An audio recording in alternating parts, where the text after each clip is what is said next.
اعوذ باللہ من الشیطان الرجیم بسم اللہ الرحمن الرحیم۔ قرآن مجید میں جو مدنی صورتوں کا یہ سب سے بڑا گلدستہ ہے، اس کے ہم 4 جوڑے پڑھ چکے ہیں، 3 جوڑے، سورہ حدید اور سورہ مجادلہ، پھر سورہ حشر اور سورہ ممتحنہ، پھر مرکزی جوڑا سورہ صف اور سورہ جمعہ۔ سورہ صف میں میں نے ایک بات کہی تھی کہ بعد میں جائزہ لے لیں گے، اگر تو ایمان حقیقی اور جہاد فی سبیل اللہ کا راستہ انسان اختیار کرے، وہ تجارت جو اللہ نے بتائی ہے، هل ادلکم علی تجارت تنجیکم من عذاب علیم، اس کا کیا حل ہے، کیا تجارت ہے؟ تؤمنون باللہ ورسولہ وتجاہدون فی سبیل اللہ باموالکم وانفسکم، یہ اگر کرتے ہو تو عذاب علیم سے بھی چھٹکارا ہے، تمہارے گناہ بھی معاف کر دیے جائیں گے، جنتوں میں داخل کیے جاؤ گے، مساکن طیبۃ فی جنات عدن دیے جاؤ گے۔ ایک خاص حد تک تمہارے ایمان اور عمل صالح کی جب ہم جانچ پرکھ کر لیں گے اور ثابت ہو گئے کہ تم نے حق ادا کر دیا، تو دنیا میں نصرت بھی آئے گی، فتح بھی ملے گی، اور سب سے بڑی بات یہ کہ تم اللہ کے مددگار قرار پاؤ گے۔ نہیں کرتے ہو اور ایمان کے دعوے ہیں اور اللہ سے محبت کے اور رسول سے عشق کے، تو کبر مقتا عند اللہ ان تقولوا ما لا تفعلون، اللہ تعالیٰ کی بیزاری شدید ہوتی چلی جا رہی ہے تمہارے اس طرز عمل پر، اور آگ سے چھٹکارا پانے کا خیال تمہارا خود ساختہ خیال ہے، امید موہوم ہے، اس لیے کہ کلام جو ہے یہ محمل کلام نہیں ہے۔ هل ادلکم علی تجارت تنجیکم من عذاب علیم، وہ تجارت تمہیں بتائی جائے جو عذاب علیم سے چھٹکارا دلا دے، وہ نہیں کرتے ہو اور چھٹکارا ہو گیا تو پھر یہ کلام غلط ثابت ہو گیا، پھر یہ کلام محمل ہے، بے معنی ہے۔ کرتے ہو تو سب کچھ ہے، اس کو کہتے ہیں ہماری فزیولوجی میں آل اور نن لا، وہ چیز ہوگی تو پوری ہوگی، نہیں ہوگی تو زیرو ہو جائے گی، پرسنٹیج نہیں ہے بیچ میں۔ مسلز کے بارے میں، یہ والنٹری مسلز جو ہوتے ہیں، ان کی کنٹریکشن جو ہوتی ہے آل اور نن، اگر تو سٹیمولس پورا مل جائے گا تو پوری کنٹریکشن ہوگی، اور اگر وہ سٹیمولس جو ہے کم ہے تو بالکل نہیں ہلے گا وہ، یہ نہیں کہ وہ درمیان میں، آل اور نن لا۔ اچھا، اس کے لیے جو آدمی چاہیے کیسے ٹرین کرنا، کیسے تیار کرنا، وہ سورہ جمعہ۔ اب یہ جو دوسرا، بلکہ کہنا چاہیے کہ جو چوتھا جوڑا آ رہا ہے، اس میں ایک تو ترتیب آپ الٹی دیکھ رہے ہیں، پہلے آ رہی ہے وہ سورت جس میں کہ تسبیح کا ذکر نہیں ہے، بعد میں آئے گی سورہ تغابن جس میں تسبیح کا ذکر ہے۔ دوسری بات یہ کہ یہاں نفاق کا تذکرہ ہے اور سورہ تغابن میں ایمان حقیقی پر جامع ترین سورت ہے۔ میں نے آپ کو پہلے ہی بتایا تھا کہ وہ مباحث، اب نفاق کی جو بحثیں آئی ہیں سورہ نساء اور سورہ توبہ کا تو اکثر حصہ اس پر مشتمل ہے، اور بھی تقریباً تمام مدنی صورتوں کے اندر وہ ذکر موجود ہے، کہیں ذرا ڈھکا چھپا ہے جیسے سورہ بقرہ میں، کہیں کھلم کھلا ہے، اعلانیہ ہے۔ اسی طریقے سے ایمان کی بحثیں تو پوری مکی قرآن میں پھیلی ہوئی ہیں، اور اس کے بلکہ اور خلاصے نکال نکال کر بہترین جو ہے مدنی قرآن میں بھی لکھ دیے گئے ہیں، آیات الآیات ہے، آیت الکرسی ہے۔ لیکن ایک خلاصہ، 11 آیتوں پر مشتمل نفاق کی حقیقت پر یہ سورہ منافقون، یہ منفی ہے، مثبت شے کیا ہے؟ ایمان۔ 18 آیتوں پر مشتمل جامع ترین سورت قرآن حکیم کی ایمان کے موضوع پر سورہ تغابن۔ نفاق کے بارے میں چند باتیں سمجھ لیجئے جو اگرچہ پہلی بحث میں بہت آ چکی ہیں، لیکن آج پھر میں بتا دینا چاہتا ہوں۔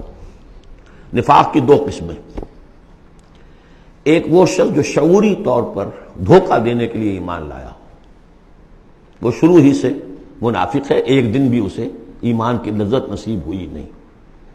سورہ آل عمران میں اس کی مثال موجود ہے، سازش کی، صبح کو ایمان لاؤ، شام کو مرتد ہو جانا، تاکہ یہ اسلام کی جو ساکھ بن گئی ہے، گڈ ول بن گئی ہے، یہ ختم ہو جائے۔ تو ظاہر بات ہے جیسے کہ فرمایا گیا سورہ مائدہ میں، وَقَدْ دَخَلُوا بِالْكُفْرِ وَهُمْ قَدْ خَرَجُوا بِهِ، وہ کفر کے ساتھ ہی داخل ہوئے تھے اور کفر کے ساتھ ہی نکل گئے، ان پہ ایک لمحہ بھی ایمان حقیقی کا آیا ہی نہیں۔ یہ بہت کم لوگ تھے اس قسم کے منافق۔ اصل منافق جو وہ کون تھا؟ دعوت آئی، دعوت نے قبول، دل نے قبول کیا، بات ٹھیک ہے، صحیح بات ہے، چلو پیش قدمی کرو، لیکن تھے کم ہمت، بزدل، تھڑ دلے،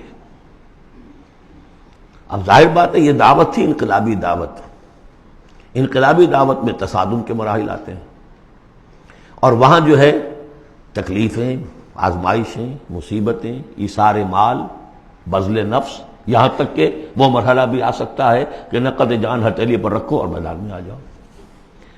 اب جو ذرا کمزور لوگ تھے ان کی ٹانگیں ذرا ہلنی شروع ہوئی، کپ کپی۔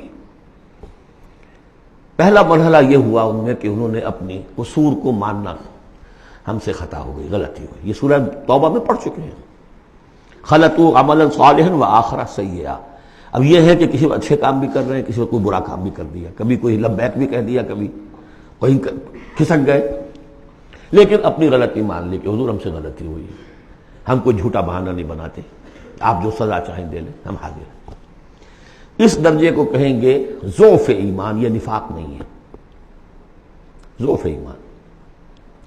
اگلا درجہ آتا ہے جب آدمی کی جو جھوٹی عزت نفس ہے، اخذت العزت بالاسم، وہ جھوٹی عزت نفس اسے کہتی کب تک مانو گے اپنی خطائیں، تو جھوٹا بہانہ کر دیا کرو، یہ تھا مسئلہ، وہ تھا مسئلہ، یوں تھا، ایسا تھا، خدا کی قسم نہیں۔ وہ تیسرا مرحلہ آئے، جھوٹا بہانہ جہاں شروع کیا نفاق شروع ہو۔ لہذا منافقین کے ضمن میں ہمیشہ آپ کذب کذب کذب اس کو دیکھیں گے۔ اگلا مرحلہ آیا، انہوں نے دیکھا کہ یہ تو اب ہماری قسم، ہم جو بہانہ بناتے تو لوگ مسکراتے ہیں، کچھ وہ سمجھتے ہیں کہ یہ جھوٹا بہانہ بنا رہا ہے، لہذا قسمیں کھا کر موقد کیا اپنی قسموں سے۔ یہ سیکنڈ سٹیج میں ٹی وی آ گئی، نفاق کی T V in second stage, جھوٹا بہانہ فرسٹ سٹیج، جھوٹی قسم سیکنڈ سٹیج۔ ایک عرصہ آتا ہے جس کے بعد اس پر بھی اعتماد لوگوں کا اٹھ جاتا ہے، تو اب ان کے اندر ایک شدید قسم کا ریئیکشن پیدا ہوتا ہے، ایمان اور اہل ایمان کی دشمنی پیدا ہو جاتی ہے، اور یہ دشمنی سب سے زیادہ ٹارگٹ کرتی ہے قائد کو۔ اس نے ہمارے لیے ساری مصیبت کھڑی کر دی، ہم آرام سے اپنے مدینے میں آباد تھے، رہ رہے تھے، یہ آ گیا، اس نے آ کر یہ سارا جو ہے معاملہ ہمارے لیے، بھائی کو بھائی سے جدا کر دیا، خاندانوں میں رفت پیدا کر دی۔ اب ہمارے دوستیاں تھیں ان سے اوس اور خزرج کی دوستیاں تھیں، ان تمام یہودی قبائل سے ہمارے وہ سارے حلیفی تعلقات ٹوٹ گئے، تو وہ ساری دشمنی جو ہے اب یہ عداوت بن جاتی ہے اہل ایمان کی، اور خاص طور پر اہل ایمان کے قائد جو اس وقت کون تھے؟ محمد رسول اللہ۔ دس از دی تھرڈ سٹیج۔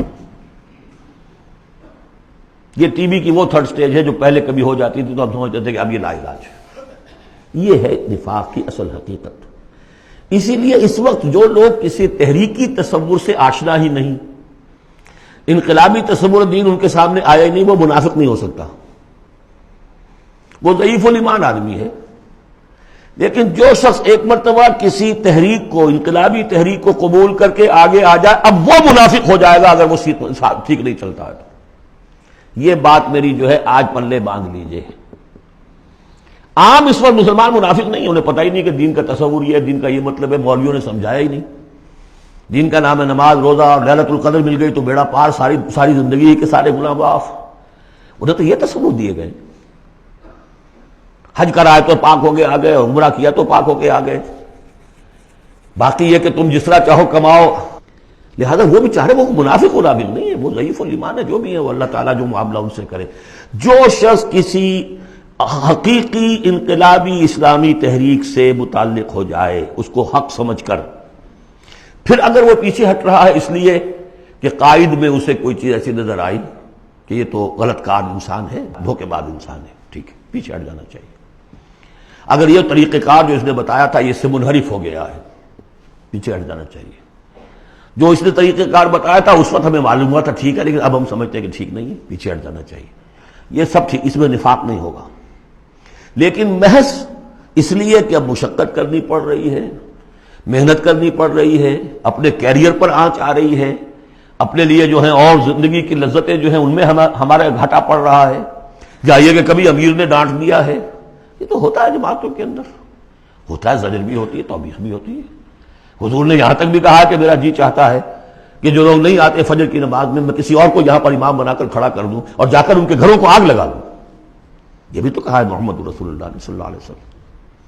تو بہرحال اس وجہ سے اگر کوئی پیچھے ہٹا تو وہ اس پروسیس میں آ جائے گا، اس کو اچھی طرح سمجھ لینا چاہیے۔ صدق اللہ العظیم.